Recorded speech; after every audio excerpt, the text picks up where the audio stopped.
অন্তর্বর্তীকালীন সরকার গঠনে বৈষম্য বিরোধী ছাত্র আন্দোলনের সমন্বয়কদের প্রস্তাবে নোবেলজয়ী ডক্টর মোহাম্মদ ইউনুস সরকার প্রধান হিসেবে দায়িত্ব নিতে সম্মত হয়েছেন। এর আগে ডক্টর মোহাম্মদ ইউনুসকে প্রধান উপদেষ্টা করে অন্তর্বর্তীকালীন সরকার গঠনের রূপরেখা দেন বৈষম্য বিরোধী ছাত্র আন্দোলনের সমন্বয়করা। 6 আগস্ট ভোর 4টার পর ফেসবুকে দেওয়া ভিডিও বার্তায় এই ঘোষণা দেন বৈষম্য বিরোধী ছাত্র আন্দোলনের অন্যতম সমন্বয়ক নাহিদ হাসান।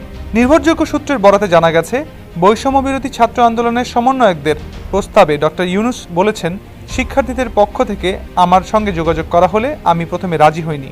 আমি তাদের বলেছি আমার বহু কাজ আছে যেগুলো আমাকে শেষ করতে হবে, কিন্তু শিক্ষার্থীরা আমাকে বারবার অনুরোধ করে বলেন, আমরা এরকম একটি রক্তক্ষয়ী আন্দোলন করে সফল হয়েছি। এই আন্দোলনে বহু মানুষ প্রাণ হারিয়েছেন, বহু শিক্ষার্থী সাধারণ মানুষকে হত্যা করা হয়েছে।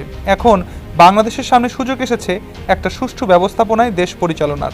সেই ক্ষেত্রে আপনি যদি দায়িত্ব নেন তাহলে সেটা সম্ভব। আপনি দায়িত্ব নিতে রাজি না হলে সেটা আমাদের কারো জন্যই ভালো হবে না। সে কারণেই আপনাকে আমরা অনুরোধ করছি দায়িত্ব নিতে। ডক্টর ইউনুস আরও বলেন, শিক্ষার্থীরা যখন এই কথা বলেন তখন আমি নিজেও বিবেচনা করে দেখলাম, এই শিক্ষার্থীরা এত আন্দোলন করেছে, তাদের এজন্য মূল্য দিতে হয়েছে। শিক্ষার্থীরা যদি এত স্যাক্রিফাইস করতে পারে, দেশের মানুষ যদি এত স্যাক্রিফাইস করতে পারে, তাহলে আমারও কিছু দায়িত্ব আছে। তখন আমি অন্তর্বর্তীকালীন সরকারের দায়িত্ব নিতে রাজি আছি বলে শিক্ষার্থীদের জানিয়েছি।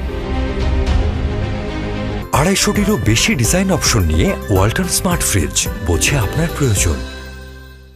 ডক্টর মোহাম্মদ ইউনুসকে প্রধান উপদেষ্টার দায়িত্ব নেওয়ার বিষয়ে ভিডিও বার্তায় নাহিদ হাসান বলেন, অন্তর্বর্তীকালীন সরকার গঠনের রূপরেখা দিতে আমরা 24 ঘন্টা সময় নিয়েছিলাম, কিন্তু জরুরি পরিস্থিতি বিবেচনায় এখনই রূপরেখা ঘোষণা করছি। আমরা সিদ্ধান্ত নিয়েছি ডক্টর মোহাম্মদ ইউনুসকে প্রধান উপদেষ্টা করে ছাত্র নাগরিক অভ্যুত্থানের অন্তর্বর্তীকালীন সরকার গঠন করা হবে।